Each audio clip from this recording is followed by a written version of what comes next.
Hi guys, magandang hapon sa lahat. Umpisa naman tayo mag-gym ngayon. Wala, tumataba guys eh. Galing bakasyon. Kaya ito, kukumahog naman tayo magbabawas ngayon para sa healthy natin.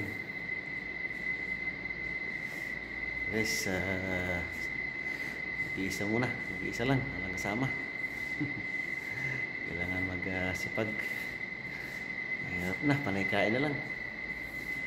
Kailangan magbawas. Yan guys, abangan nyo yung mga video ko sa pag-exercise po. Salamat guys, God bless you. Thanks for watching. Magbagas lang kayo dyan sa bahay ko. Babalikan pa rin kayo. Saka follow niya rin at mag-share na sa iba. Thank you guys.